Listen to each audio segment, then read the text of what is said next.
From carrier infernos to torpedo ambushes, 5 Pacific naval battles didn't just clash ships, they shattered empires.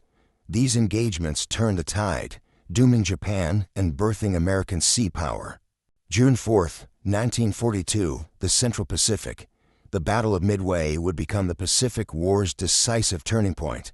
Admiral Isoroku Yamamoto, architect of Pearl Harbor, launched a bold trap to lure America's remaining carriers into annihilation and seize the Midway Atoll, the strategic U.S.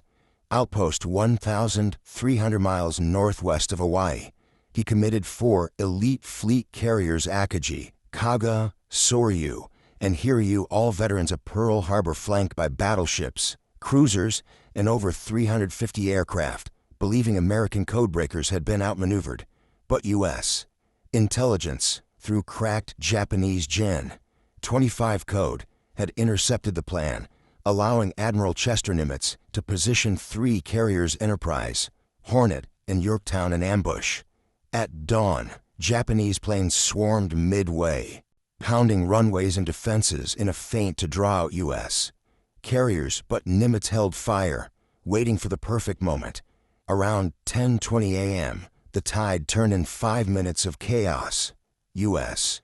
dive bombers from Enterprise and Yorktown pierced the Japanese screen, exploding a lull while enemy fighters chased torpedo planes. Bombs slammed into Akagi, Kaga, and Soryu simultaneously, igniting fueled decks and turning the carriers into infernos. Crews abandoned ship as ammunition exploded below. Hiryu, who counterattacked, mortally wounding Yorktown with torpedoes and bombs, but U.S. Avengers and Dauntless retaliated, striking Hiryu with 3 bombs that doomed her. By nightfall, all 4 Japanese carriers were sinking, taking 3,057 sailors, 248 aircraft, and Japan's irreplaceable cadre of veteran pilots to the depths. Losses that could not be rebuilt before the war's end. America lost Yorktown and a destroyer, with 307 dead and 151 planes. Yamamoto, watching from afar aboard Yamato, ordered retreat, his invasion shattered. Midway marked the end of Japanese offensive power from a defensive war. America now seized the initiative, paving the way for island hopping to Tokyo. August 7, 1942, the Solomon Islands. The Guadalcanal campaign ignited the first major Allied offensive, and its surrounding waters earned a grim nickname: Iron Bottom sound for the ships that would litter its floor. U.S.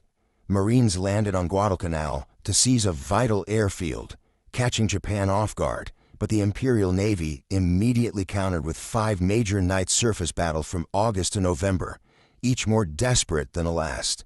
These clashes: Savo Island, Eastern Solomons, Cape Esperance, Santa Cruz, and the naval battle of Guadalcanal, claimed 20,000 lives, sank 111 ships, and destroyed 1,450 planes, turning the Slot Sea Lane into a graveyard. The first disaster struck August 8th to 9th. At the Battle of Savo Island, Japanese cruisers under Vice Admiral Genichi Mikawa ambushed a sleeping Allied force off Savo Island. Their Type 93 Long Lance torpedoes, longest-range naval weapons, ever sinking 4 heavy cruisers, Quincy, Vincennes, Astoria, Canberra, and damaging others in 35 minutes of surprise, with 1,077 dead and no Japanese losses. America rebounded in October's Battle of Cape Esperance, where Rear Admiral Norman Scott's task force used radar for the first time effectively, crossing the Japanese T-formation and sinking cruiser Furitaka with gunfire and torpedoes, though at the cost of destroyer Duncan. The carrier battles escalated. At Eastern Solonders, August 23rd to 25th, USS Enterprise took bombs, but Enterprise and Hornet crippled light carrier Ryujo and damaged others, killing 90 Japanese.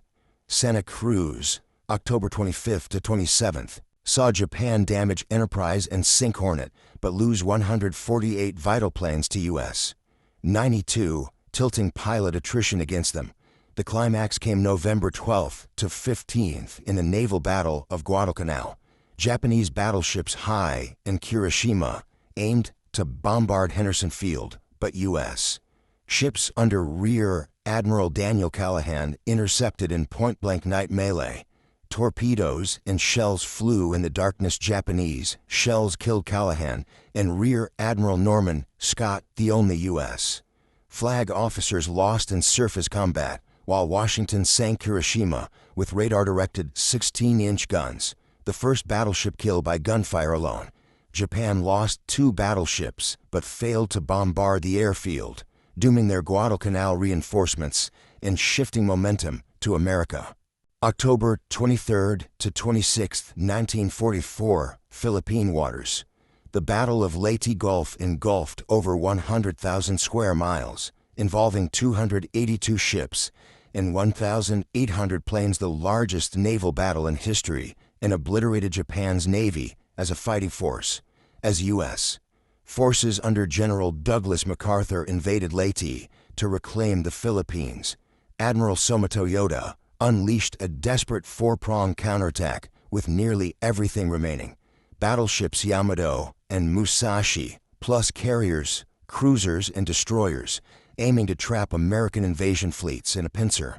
The plan divided into Northern Force, decoy carriers under Ozawa, Southern Force, battleships under Kurita, and Central, carriers under Halsey, and Western, Ozawa's decoy, exploiting U.S. overextension. The battle erupted in 4 brutal phases. First, October 23rd to 24th, U.S.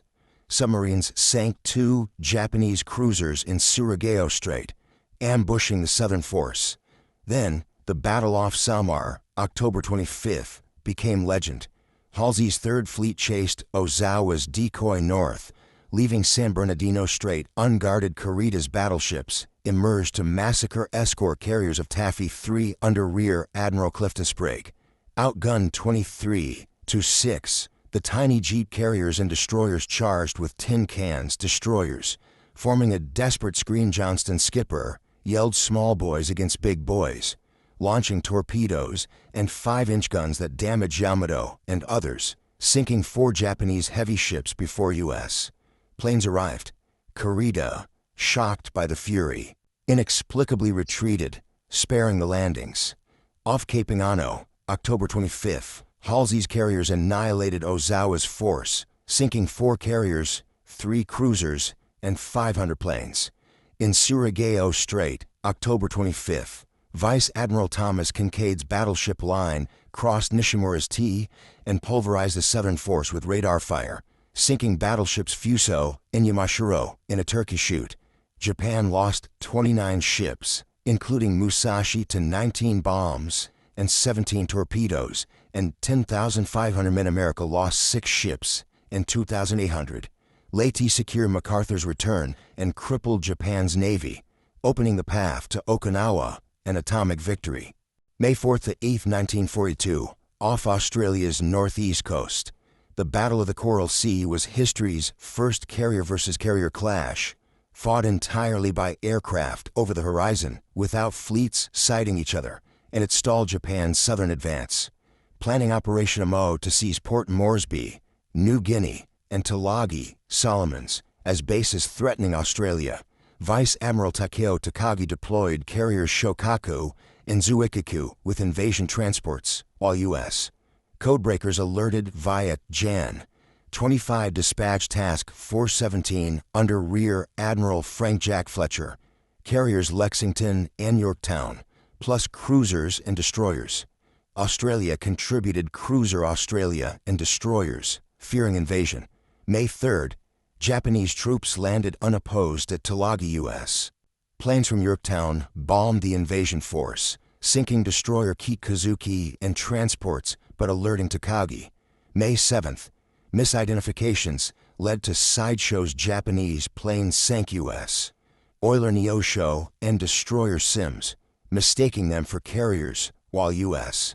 scout bombers found and sank light carrier Shoho with 13 bombs and 7 torpedoes. Pilot Robert Dixon radioing Scratch 1 flattop. The main event unfolded May 8th. Over 200 planes clashed in poor weather. Japanese strikes hit Lexington with 2 bombs and 2 torpedoes, and Yorktown with 3 bombs, starting fires. U.S. counterstrikes mortally wounded Shokaku with 3 bombs on her flight deck, forcing her retreat, while Zuikaku escaped damage but lost 69 planes. Lexington, crippled and ablaze, was scuttled by torpedoes from destroyer Phelps to prevent capture, costing 216 lives in a secondary gasoline explosion. Yorktown, limped home reparable. Japan lost Shoho, 77 planes, and 1,074 men. America lost 66 planes and 543. Tactically a draw, strategically a U.S. triumph. Port Moresby invasion cancelled, Japanese carriers damaged for Midway, and Australia's flank secured, marking the first check on Imperial expansion. November 30th, 1942, off Guadalcanal, the Battle of Tassafaronga demonstrated Japan's lingering torpedo supremacy despite overwhelming odds, as 8 destroyers under Rear Admiral Reizo Tanaka, executing Tokyo Express resupply runs, ambushed the superior U.S. force. With Guadalcanal Marines starving Japanese defenders, Tanaka's Rats destroyers dashed in nightly to deliver 200 to 300 drums of food via rat dump swims, but U.S. Task Force 67 under Rear Admiral Carleton Wright 5 cruisers, Northampton, Minneapolis, New Orleans, Pensacola, Honolulu, and 6 destroyers aimed to intercept with radar and superior guns. At 11 p.m., U.S. scout planes dropped flares over Iron Bottom Sound, spotting the Japanese column. Wright's force closed without challenge, firing star shells that illuminated Tanaka's lead destroyer Takanami. U.S. 8-inch guns and 5-inchers opened fire, sinking Takanami with 80 shells and killing 340, but the blast betrayed American positions. Tanaka, outnumbered but trained in night fighting, ordered immediate Type 93 Long Lance launches, 10,000-yard range monsters with no wake without maneuvering. 9 destroyers fired 34 torpedoes in coordinated salvos. Chaos ensued. Torpedoes struck 4 cruisers in minutes. Minneapolis took 2 forward, her bridge demolished, and Captain injured New Orleans lost her bow entirely. Flooding but afloat Northampton ignited from fuel fires, sinking after hours with 135 dead. Pensacola hit amidships but survived. Honolulu dodged but was damaged. No U.S. shells hit after the initial barrage. Tanaka's remaining 7 destroyers escaped undamaged but aborted resupply, dumping 180 barrels that sank. America lost 1 destroyer, Fletcher damaged, and suffered 400 casualties. Japan lost Akanami and 200 men. Tassafaronga's upset forced U.S. tactical reviews, but Tanaka's failure to deliver supplies accelerated Japan's Guadalcanal collapse. Midway's carriers, Guadalcanal's graveyard, Leyte's armada, Coral Sea's duel, Tassafaronga shadows. These battles didn't just turn the tide, they drowned an empire and launched a superpower. The Pacific's fate was sealed at sea.